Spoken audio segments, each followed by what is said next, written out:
Panginoon ay purihin, ngalan niya ay dakilain. Panginoon ay purihin, ngalan niya ay dakilain.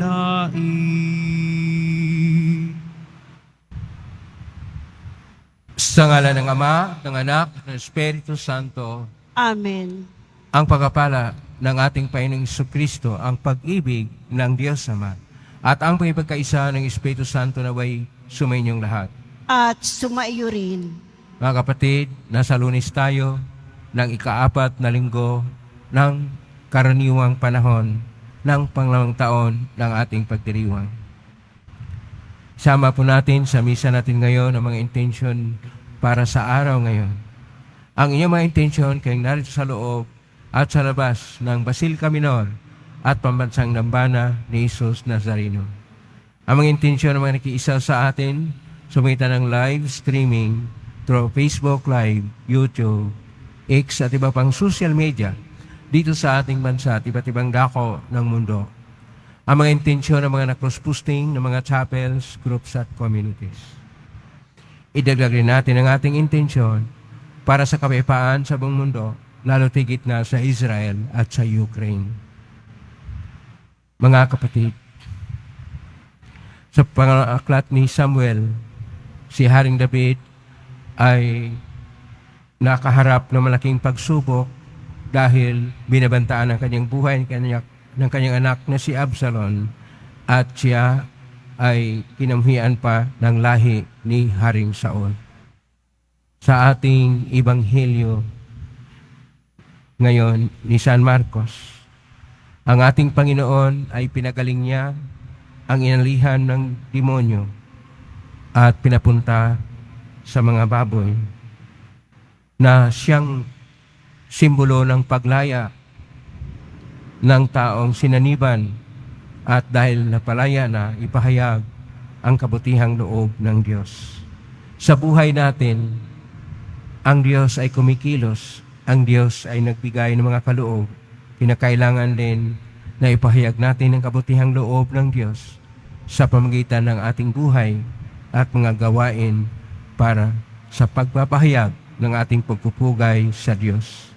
Ngunit sa mga sandali na dahil sa ating kahinaan at karupukan, hindi po tayo tumatalima sa kalooban ng Diyos. Dumulog po tayo sa mahing Panginoong nagpapatawad ng lubos. Sinugong tagapagpagaling sa mga nagsisisi, Panginoon, kaawaan mo kami. Panginoon, kaawaan mo kami. Dumating na tagapag-anyayang mga makasalanan ay magsisi, Kristo, kaawaan mo kami. Kristo, kaawaan mo kami. Nakaluklok ka sa kanan ng Diyos Ama para ipamagitan kami. Panginoon, kaawaan mo kami.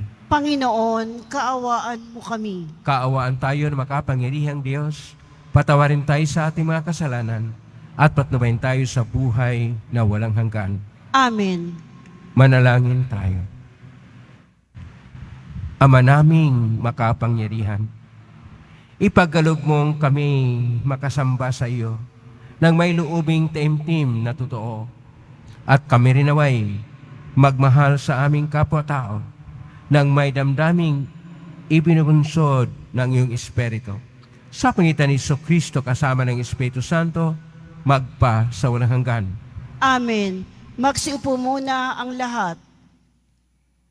Pagbasa mula sa ikalawang aklat ni Samuel. Noong mga araw na iyon, dumating kay David ang balitang si Absalom na ang kinikilalang hari ng Israel. Sinabi niya sa mga kasama, "Mabuti pa'y umalis tayo sa Jerusalem. Kung hindi, nanganganib tayo kay Absalom. Magbadali tayo't baka abutin niya. Kapahamakan ang sasapitin natin, pagkat wala siyang igagalang isa man sa lunsod." Si David ay umiiyak na umahon sa bundok ng mga ulibo. Wala siyang sandalyas at nakatalukbong, tanda ng kalungkutan. Lahat ng kasama niya'y nakatalukbong at umiiyak ding umahon.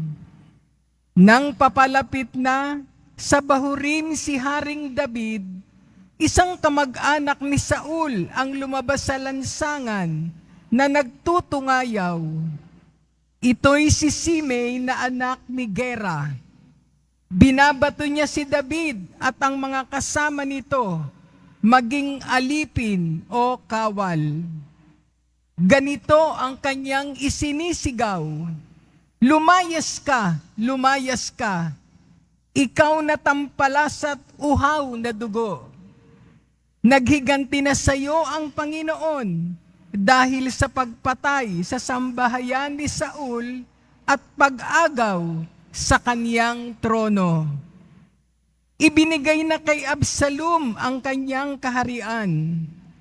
Ikaw na mamamatay tao, sa wakas, siningil ka na rin sa iyong pagkakautang.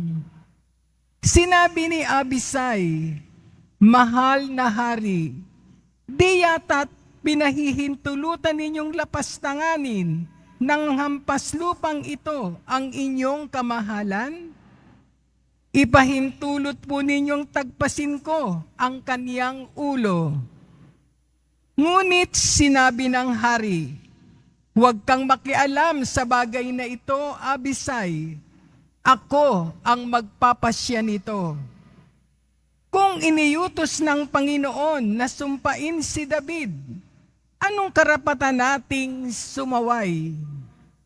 Sinabi ni David kay Abisai at sa lahat niyang lingkod, kung ang anak ko mismo ay nagtatangka sa aking buhay, hindi dapat pagtakhan ngayon kung mag-isip ng ganyan ang Benjaminitang ito. Bayaan ninyo siyang magtungayaw at sumpain ako. Anong malay natin, baka ito'y utos ng Panginoon sa kanya.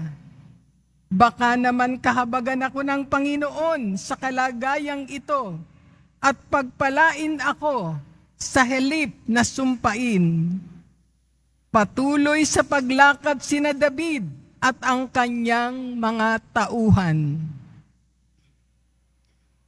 Ang salita ng Diyos. Salamat sa Diyos. Halika, Panginoon ko, iligtas mo sana ako. Halika, Panginoon ko, iligtas mo sana ako. O Panginoon ko, kay raming kaaway. Sa ibang lingkod mo ay kumakalaban. Ang palagi nilang pinag-uusapan. Ako raw, O Diyos, di mo tutulungan. Halika, Panginoon ko, iligtas mo sana ako. Ngunit ang totoo sa lahat ng oras, iniingatan mo at inililigtas. Sa aking tagumpay ang iginagawad. Mahina kong loob ay pinalalakas. Kaya ikaw poon ng aking tawagan. Sinagot mo ako sa bundok na banal. Halika, Panginoon ko, iligtas mo sana ako. Ako ay humimlay, agad nakatulog. Ligtas na nagising ang iyong kinupkop. Libo mang kaaway, wala akong takot. Humanay man sila sa aking palibot. Halika, O Diyos, iligtas mo ako. Lahat kong kaaway ay pasukuin mo. Halika, Panginoon ko, iligtas mo sana ako. Magsitayo na po ang lahat.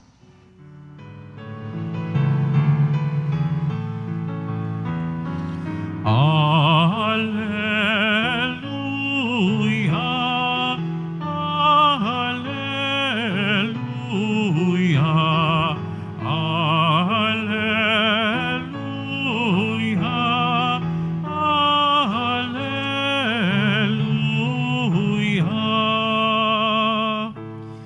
Narito ito at dumating na isang dakilang propeta, sugo ng Diyos sa bayan niya. Alleluia, Alleluia, Alleluia, Alleluia.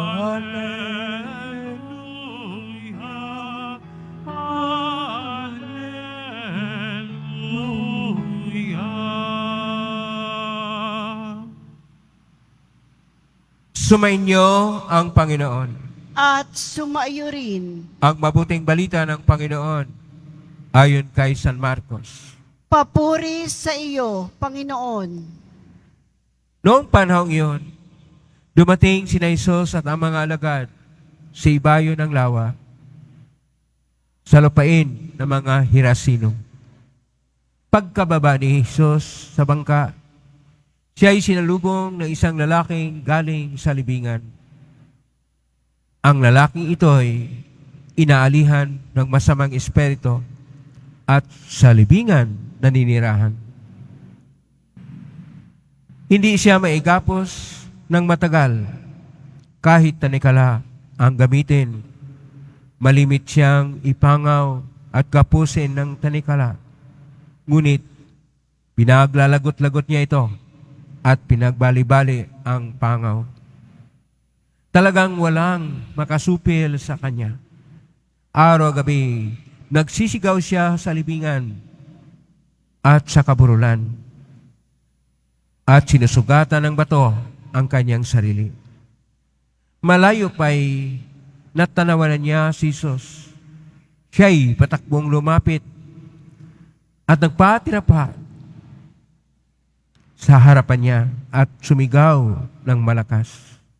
Jesus, anak ng kataas-taasang Diyos, ano ang pakialam mo sa akin? Huwag mo akong pahirapan alang-alang sa Diyos.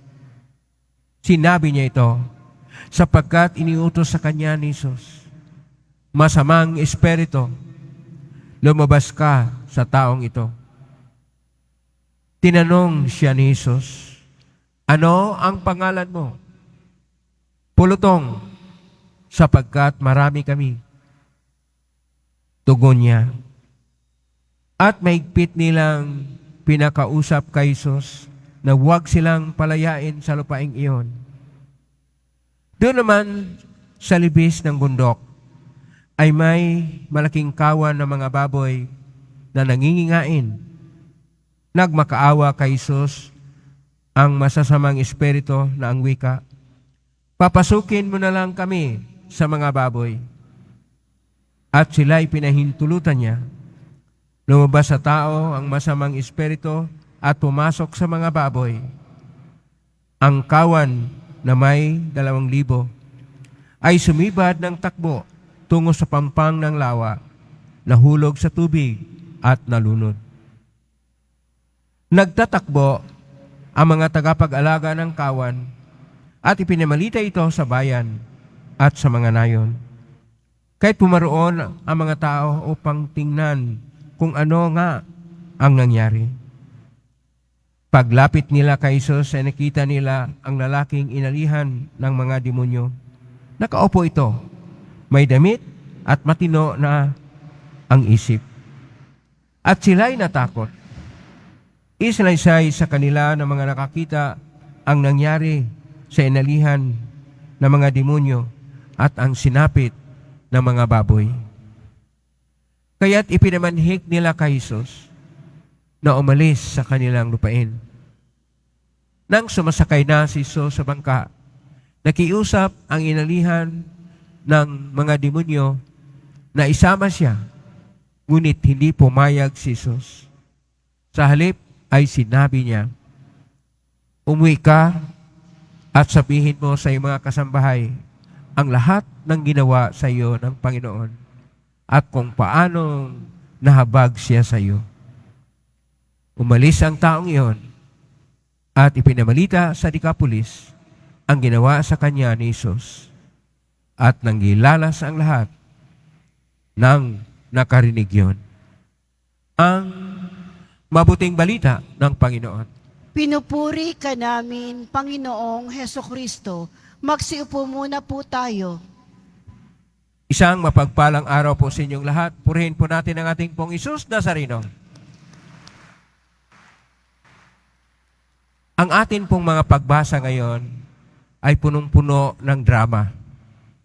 Ang ating unang pagbasa ay drama tungkol sa buhay ni Haring David na naghihirap dahil siya ay hinahanap ng kanyang anak na si Absalom na gusto nang maghari.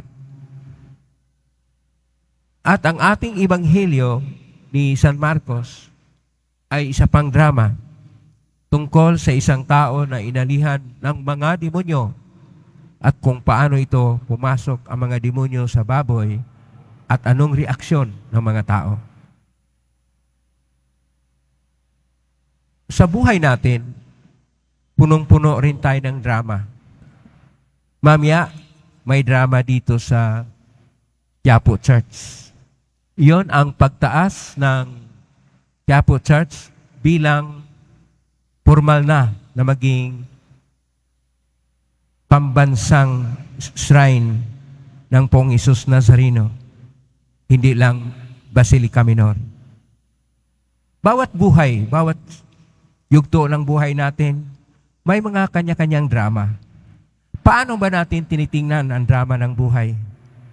Iniisa ba natin o ating dinudugtong-dugtong at ating tinitingnan ang pinakapunot dulo at ano ang may hatid nito sa buhay natin?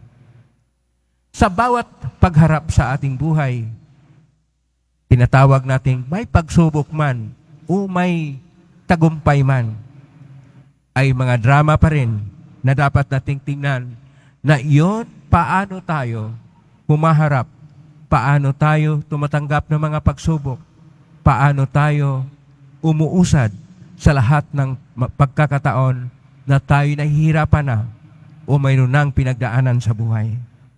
Para kay Haring David, siya'y nagpakumbaba. Una, si Haring David ay hindi mula sa pamilya ni Saul. Ibig sabihin, iba siya na pamilya. Si Haring Saul at ang kanyang anak na si Jonathan ay namatay. Sino ngayon ang magiging kasunod na hari? Siyempre ang bahay sana o ang mga kamag-anak sana ni Haring Saul na isang Benjamita. Kaya nga si Shimei na mula sa lahi ni Saul ay minumura ng gusto si Haring David dahil parang inagaw ni Haring David ang kapangyarihan na maging hari. At ngayon, magkaroon na ng isang pagtutuos siya at ang kanyang anak na si Absalom dahil sinusuporta ng mga ayaw kay Haring David si Absalom. At si Absalom ay nahanap si David upang patayin. Ang pagpakumbaba o mapagkumbaba na pagharap sa isang pagsubok sa buhay ay isang pagtingin na ang ating buhay ay kasama rin ang Diyos. Laging kamanlalakbay ang Diyos sa buhay natin. Ito ang tinitingnan ni Haring David at sinasabi niya, baka itong taong ito si Shimei ay inuudyo ka ng Diyos na lapastanganin ang kanyang pangalan.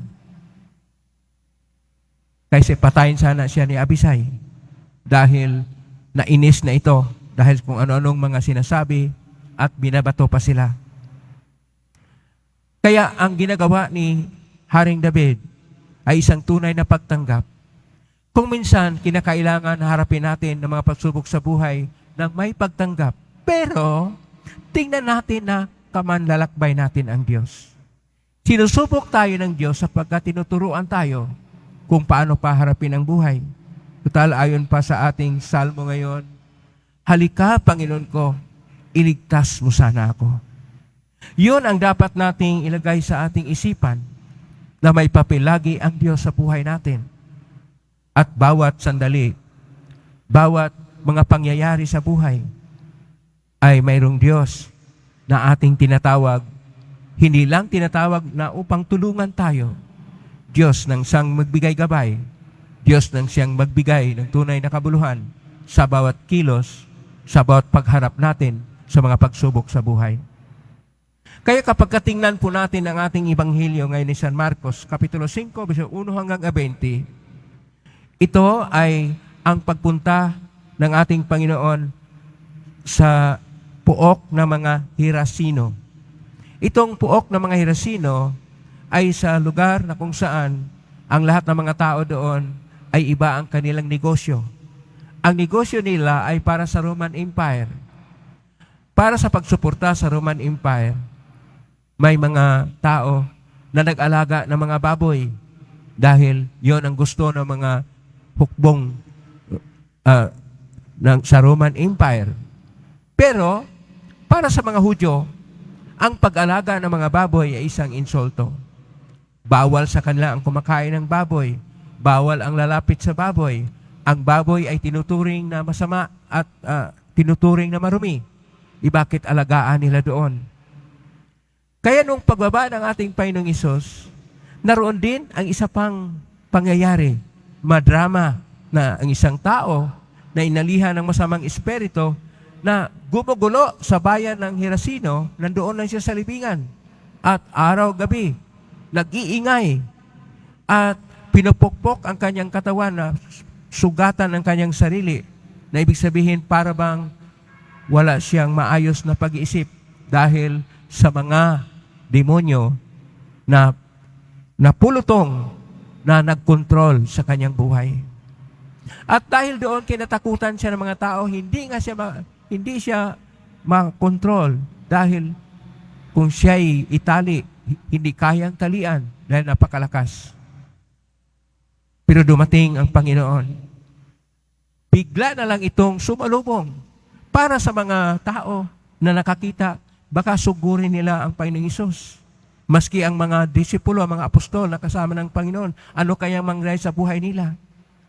Pero anong ginawa ng Panginoong Hesus? Isa lang ang kanyang ginagawa. Tahimik siya at nagsabi, umalis ka sa taong iyon.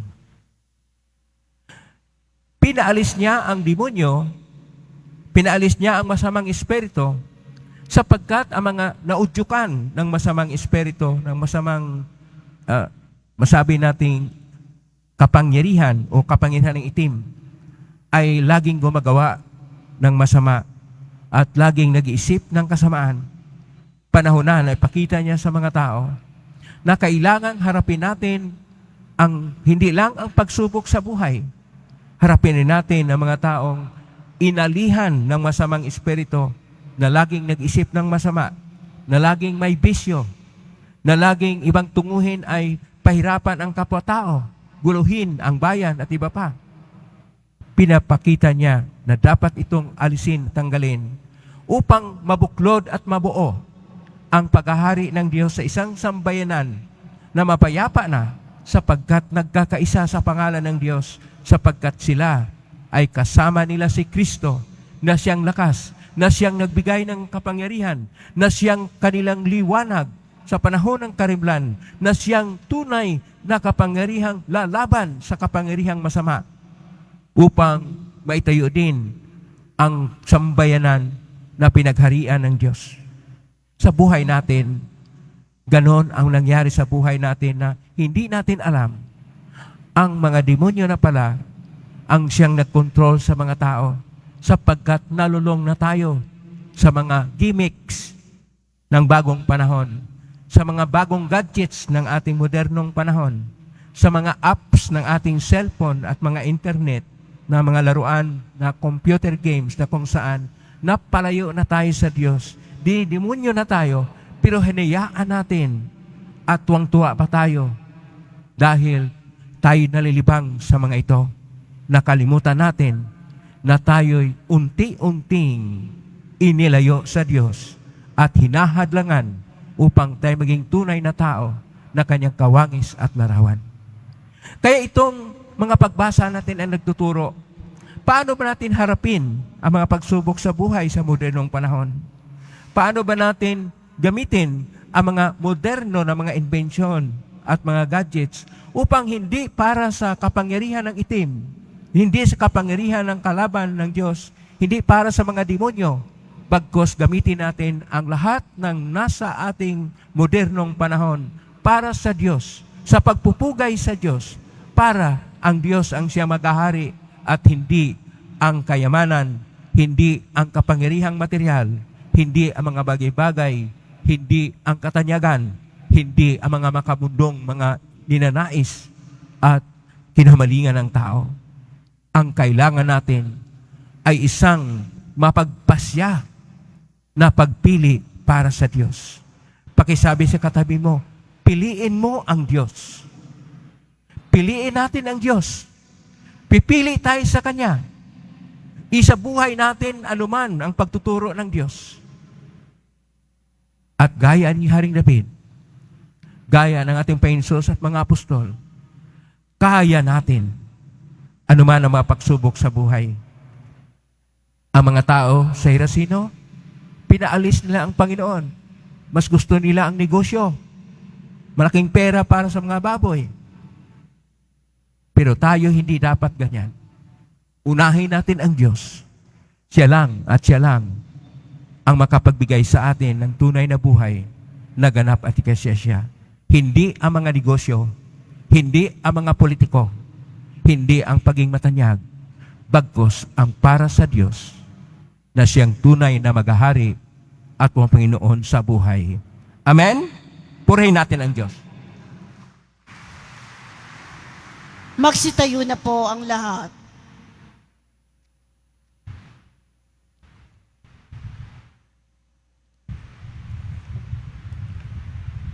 Minamahal ko mga kapatid, natitipon kay Kristo, na lumunupig sa kasamaan, ilapit sa Ama ng may pananalig ang ating mga panalangin. Kataas-taas ang Diyos, ipag-adya mo kami. Kataas-taas ang Diyos, ipag-adya mo kami. Ang Santo Papa, ang mga obispo, mga pari at mga diakono, naway matulungan tayong manatiling matatag sa ating pananampalataya. Manalangin tayo.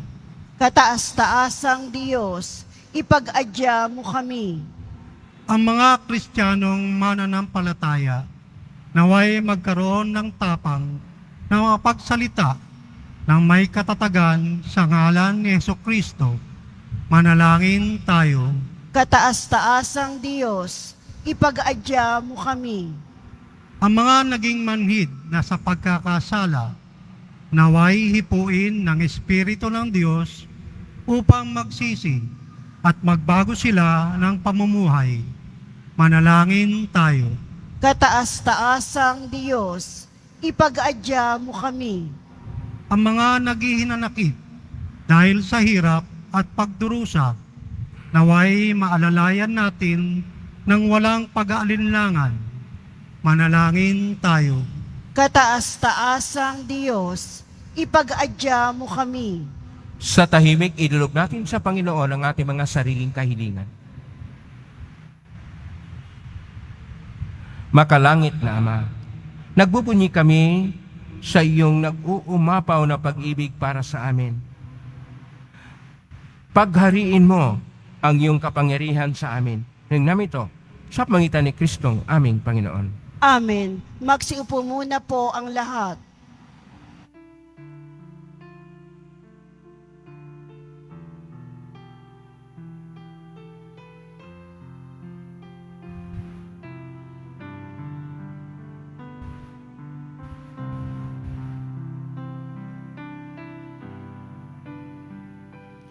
Itong alak at tinapay ay handog sa iyo, Ama. Ito'y bunga ng aming gawang iyong pinagpala. Sumasamo ang iyong bayan langit iyong basbasan, nang sa amin maging tunay na katawan, dugo ng iyong anak. Magsitayo na po ang lahat. Manalangin kapatid upang paghahain natin ay kalugdan ng Diyos Amang makapangyarihan. Tanggapin nawa ng Panginoon itong paghahain sa iyong mga kamay, sa kapurihan niya at karangalan, sa ating kapakinabangan at sa buong sambayanan niyang banal. Ama naming lumikha, ang mga alay na ngayon aming inihanda, sa hapag na ito ng iyong dambana, ay iyong tanggapin at gawaran ng pagpapala, upang mapagsaluhan namin ang kaligtasan mong ginawa sa pangitan ni Jesucristo kasama ng Espiritu Santo, magpa sa walang hanggan. Amen. Sumainyo ang Panginoon. At sumayo rin. Itaas sa Diyos sa inyong puso at diwa. Itinaas na namin sa Panginoon. Pasalamatan natin ang Panginoong ating Diyos. Marapat na siya ay pasalamatan. Ama naming makapangyarihan, tunay nga marapat ni kay aming pasalamatan. Pinagbigyan mong ito'y aming maihayag kahit nito'y walang anumang may daragdag sa kadakilaang sa iyo ay likas. Sa pagpupuri namin ang nakikinabang ay kami yung pinakikihirapan sa pangitan ng anak namin na mahal. Kaya kaisa namang hel sisiawit ng papuri sa lumpay sa kalangitan, kami nagbubunyi sa kadakilaan. Santo, Santo, Santo, Panginoong Diyos na mga hukbo, napupuno ang langit at lupa ng kadekalaan mo, o sana sa kaitaasan, pinagpala ang naparirito sa ngalan ng Panginoon, o sana sa kaitaasan, magsiluhod po ang lahat. Ama naming banal, ikaw ang bukal ng tanang kabanalan. Kaismitan ng Espiritu ng banal ang makaloob na ito upang para sa aming maging katawan at dugo ng aming Panginoong Jesucristo. Bago niya pinagtiisang kusang loob na maging handog, hinawakan niya ang tinapay, pinasalamatan kanya, pinaghati-hati niya yon, iniabot sa kanyang malagad at sinabi, "Tanggapin ninyong lahat ito at kanin. Ito ang aking katawan na ihandog para sa inyo."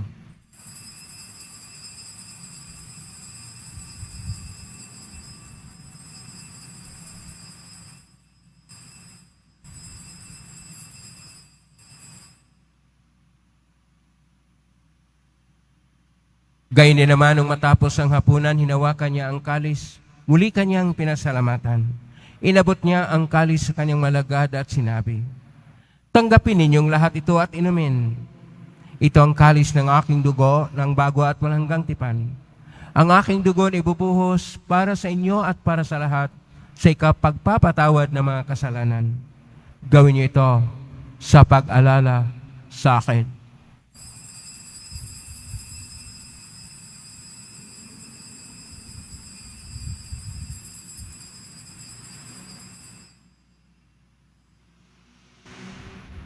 Magsitayo na po ang lahat. Ang misteryo ng pananampalataya. Si Kristo'y namatay, si Kristo'y nabuhay, si Kristo'y babalik sa wakas ng panahon. Ama, ginagawa namin ngayon ang pag-alala sa pagkamatay at muling pagkabuhay ng anak. Kaya tiniaalay namin sa iyo ang tinapay nagbibigay buhay at ang kalis na nagkakaloob ng kaligtasan. Kami nagpapasalamat dahil kami narapat na tumayo sa harap mo para maglingkod sa iyo. Isinasamo namin kaming magsasalo-salo sa katawan at dugo ni Kristo ay mabuklod sa pagkakaisa sa pamagitan ng Espiritu Santo. Ama, lingapin ng simbahang laganap sa buong daigdig.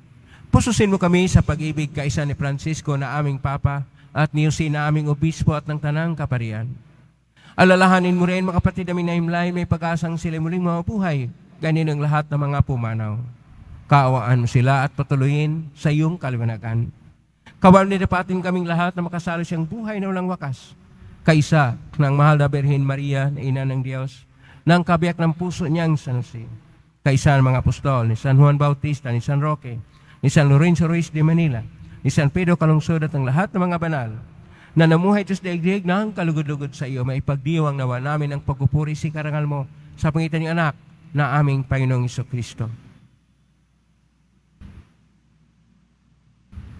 Sa pamamagitan ni Kristo, kasama niya at sa Kanya ang lahat ng parangal at papuri ay sa iyo, Diyos amang kapangyarihan, kasama ng Espiritu Santo, magpasawalang hanggan.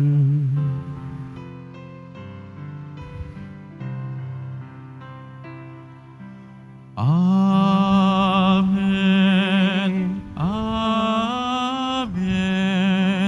Amen.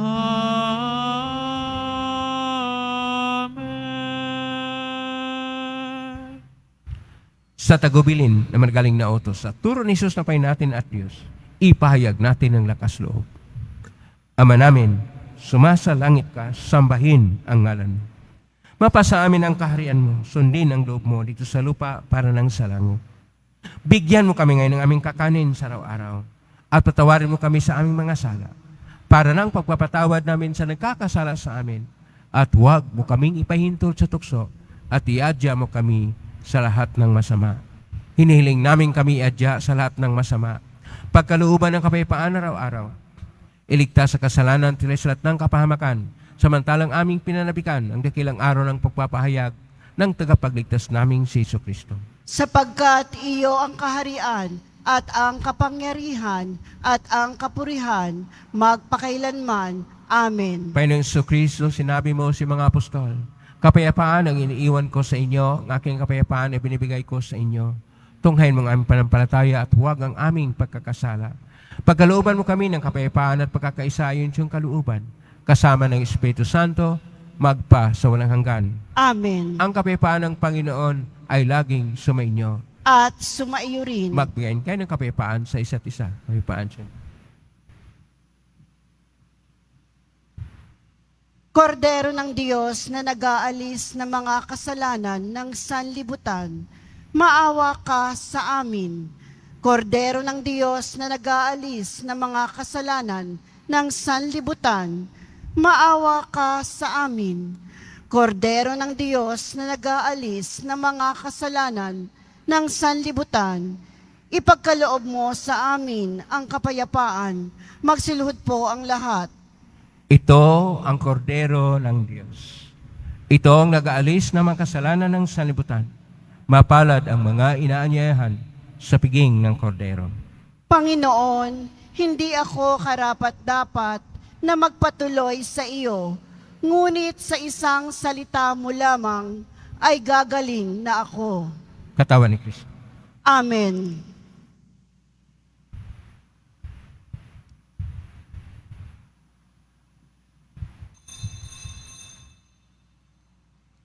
Para sa lahat ng tatanggap na banal na komunyon, sasagot po tayo ng amen pagkasabi ng pari o ng lay minister ng katawan ni Kristo at isubo agad sa bibig bago umalis sa harapan ng pari o lay minister. Sumunod po tayo.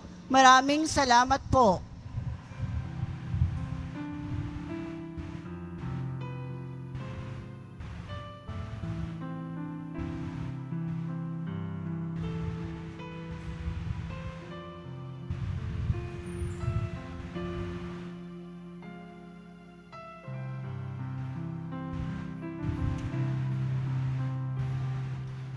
Puso ko'y binihag mo,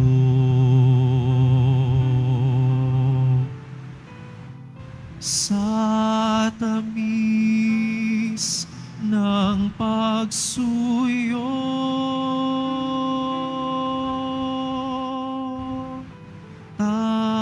Tanggaping yari alay, ako'y iyo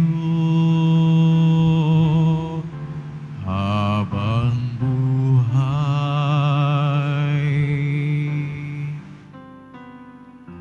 Anhin pa ang kayamanan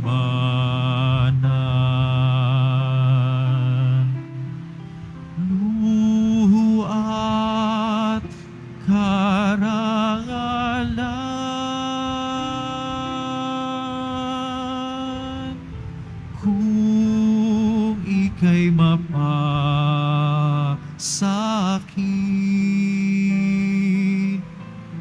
Lahat na nga ay kakamtin. Sa'yo lamang ang puso ko.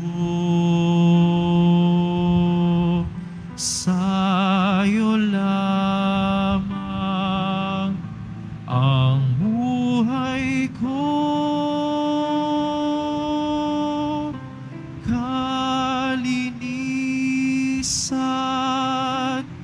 pagdaralitan, pagtalimay, aking sumpa.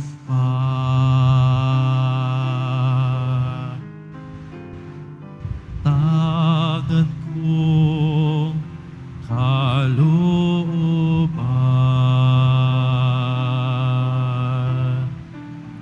sa iyo'y nilalaan.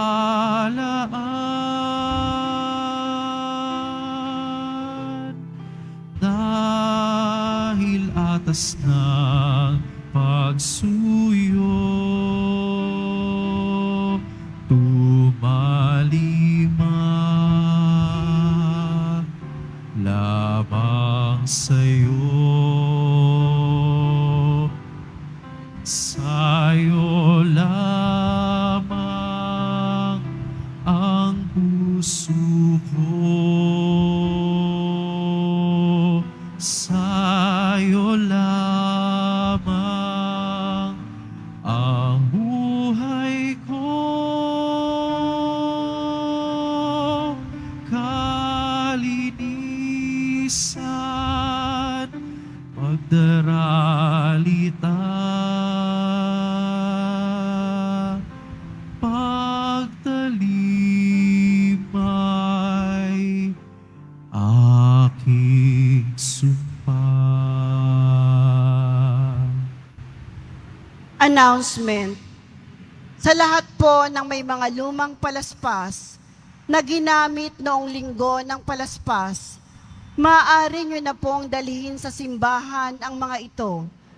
Ito po ay susunugin sa darating na February 13, 2024, Martes, bago ang Miyerkules ng Abo, sa February 14, 2024. Inihahandog po ng simbahan ng Quiapo ang Nazareno Medalyon. Ito po ay nagkakahalaga ng 20 pesos. Ito po ay mabibili lamang sa ating Parish Finance Office. Ang malilikom po na pondo ay gagamitin sa pagsasaayos ng ating Adoration Chapel at Baptistry. Ang lahat po ay inaanyayahan, lalo na ang mga may sakit o may karamdaman, sa ating healing mass and service sa darating na February 1, Huwebes, sa ganap na ika-6 ng gabi. Makiisa po tayo. Sa darating na Biyernes, February 2, 2024, ay ang kapistahan ng pagdadala kay Jesus sa templo, o mas kilala rin sa tawag na Piyesta ng Candelaria. Ang araw na ito ay araw ng pagbabasbas ng mga kandila, tanda na si Jesus na ating manunubos ang siyang dakilang liwanag. Ang lahat ay inaanyayahan na magdala ng mga kandila at sa bawat misa na gaganapin ay magkakaroon ng pagbabasbas. Pagkatapos ng misa, wiwiskan po ang lahat ng banal na tubig. Pinakikiusapan ang lahat na manatili lamang muna sa inyong mga lugar. Tanging sa Quezon Boulevard o sa Plaza San Juan lamang ang labasan ng lahat. Sumunod po tayo. Maraming salamat po sa inyong pagdalaw at pagsisimba sa Basilica Menor at Pambansang Dambana ni Jesus Nazareno. Magsitayo na po ang lahat. Manalangin tayo. Ama naming mapagmahal, kaming nagsipakinabang sa piging ng aming kinamtang kaligtasan, ay umiling sa iyong bigyang kaunlaran sa panampalatayang wagas kailanman. Sa tulong ng panubos na ngayon iyong bigay sa pangitan ni Kristo kasama ng Espiritu Santo, magpa sa walang hanggan. Amen. Maraming salamat po sa inyong pakilahok ngayon sa Eucharistia o Banal na Misa, kayo na sa loob at sa labas ng Basilica Minor at Pamansang Nabanan ni Jesus Nazareno, kayo na ugnay sa iba't ibang social media platform na kuskusting sa iba't ibang paraan. Naway, ang inyong panalangin ay dinggin ng Pong Jesus Nazareno. Salamat po sa lahat na tumutulong sa Quiapo Church o pamakatulong ang Quiapo Church sa kapwa natin mga mahihirap at nangangailangan. Salamat po sa inyong tulong, pagpalain kayo ng Panginoon Diyos. Salamat sa lahat ng mga naglilingkod ngayon, pagpalain kayo lagi ng Pong Jesus Nazareno. Palakpakan po natin ang lahat ng naglilingkod at lahat ng narito at naugnay sa atin. Naway, ang Diyos ay magbigay siya ng kaloob na kinakailangan mo. Ang Diyos ay laging kamanlalakbay natin sa buhay.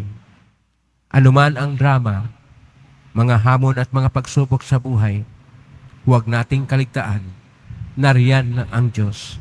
Hindi tayo pabayaan niya. Huhugot tayo ng lakas sa Kanya. Ngayon na po ang postbas. Mangyari po lamang itaas bagya, mga bagay-bagay na postbasan. Sumainyo ang Panginoon. At sumaiyo rin. Mahal na pong Jesus Nazareno. Inihayag mo siya ng cross ang walang maloy na pag-ibig ng Diyos sa katauhan. Pakinggan mong kilingan ng ka na nagsusumamo sa iyo. Makamtan nawa nila ang iyong katugunan at tanggapin ang kasagutan mo utang na loob na tinatanaw. Basbasan din po ninyo ang mga dalamay imahin, dasalan at mga bagay-bagay. Basbasan ang may mga karamdaman. Sa pangitan ng benisyon ito na maalala na ang pangako ng sa binyag, na ikaw iniibigin at paglalingkuran bilang Panginoon, magpa sa walang hanggan. Amen. Pagpalain kayo ng makapangyarihang Diyos, Ama at Anak at Espiritu Santo. Amen. May kang taglayang kapipaan, pag-ibig at pag-asa ng Pong Jesus Nazareno. Salamat sa Diyos. Purihin natin ang ating Pong Jesus Nazareno.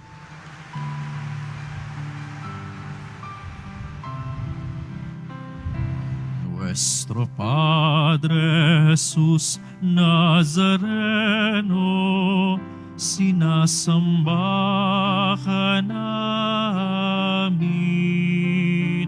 pinipinto ka namin, aral mo ang aming buhay at kaligtasan. Nuestro Padre Jesus Nazareno, iligtas mo kami sa kasalanan. Ang krus mong kinamatayan ay sagisag ng aming kaligtasan. Nuestro Padre Jesus Nazareno, dinarangal ka namin. Nuestro Padre Jesus Nazareno, nilulwalhati ka namin. Nuestro Padre Jesus Nazareno, dinarangal ka namin. Nuestro Padre Jesus Nazareno, nilulwalhati ka namin.